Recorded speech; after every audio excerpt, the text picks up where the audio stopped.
મુખ્યપ્રધાન ભૂપેન્દ્રભાઈ પટેલ સાથે જ તેમના જે અંગત સચિવ છે, સાથે જ એક પ્રતિનિધિ મંડળ છે, તેઓ અમેરિકા અને કેનેડાના પ્રવાસે પહોંચી ગયા છે। તેઓ અલગ અલગ જગ્યાએ જઈને જે વાઇબ્રન્ટ ગુજરાત છે તેમાં વિદેશી રોકાણકારો આવે તે માટેના તેઓ ત્યાં જઈને મિટિંગ કરશે, પ્રયાસો કરશે અને આ વખતનું જે વાઇબ્રન્ટ ગુજરાત છે તેમાં વિદેશના જે ઇન્વેસ્ટર છે તેઓ વધુમાં વધુ આવે તેવા પ્રકારના તેઓ પ્રયાસો કરવાના છે।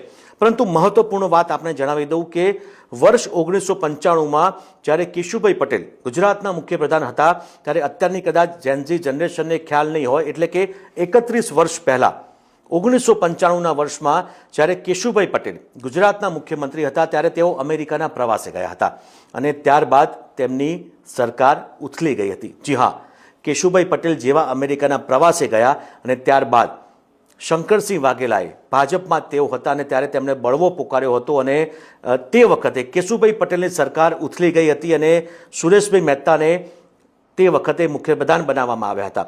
કેશુભાઈ પટેલની સરકાર માત્ર 7 મહિના અને 7 દિવસ ચાલી હતી।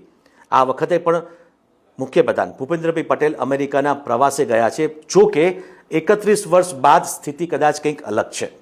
આ વખતે સરકાર ઉથલે તેવી કોઈ શક્યતાઓ નથી, પરંતુ આપને એ જણાવી દઉં કે જ્યારે કેશુભાઈ પટેલ અમેરિકાના પ્રવાસે ગયા હતા અને ત્યારે ગુજરાતમાં તેમની સરકાર ઉથલી ગઈ હતી।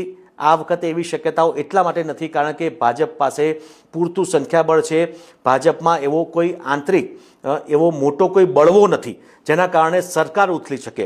પરંતુ જે અગાઉ જે પરિસ્થિતિ બની હતી તેનો હું આપને જણાવવા માગું છું, કારણ કે જ્યારે ગુજરાતમાંથી કોઈ પણ મુખ્યપ્રધાન વિદેશ પ્રવાસે જાય છે ને ત્યારે આવી અટકળો ઉઠતી હોય છે કે જે મુખ્યપ્રધાન વિદેશ પ્રવાસે જાય આ તરફ સરકાર ઉથલી જાય અથવા તો બળવો થાય, પરંતુ આ વખતે તેવી શક્યતાઓ બિલકુલ ને। એ પણ જણાવી દઈએ કે જ્યારે એક તરફ મુખ્યપ્રધાન ભૂપેન્દ્રભાઈ પટેલ વિદેશ પ્રવાસે ગયા છે અને અમેરિકા અને કેનેડામાં તેઓ અલગ અલગ જગ્યાએ અલગ અલગ પ્રતિનિધિ મંડળ સાથે મળવાના છે ત્યાંના ઉદ્યોગપતિઓને, ત્યારે બીજી તરફ રાજ્યના નાયબ મુખ્યપ્રધાન હર્ષ સંઘવીએ છેલ્લા 10 દિવસમાં દિલ્હીની 3 વખત મુલાકાત લીધી છે। જી હા, આ એક પ્રકારે એક મોટી અટકળ એવી ચાલી રહી છે કે જ્યારે મુખ્યપ્રધાન વિદેશ પ્રવાસે છે ત્યારે હર્ષ સંઘવીએ કહી શકાય કે છેલ્લા 10 દિવસમાં 3 વખત મુલાકાત લીધી છે।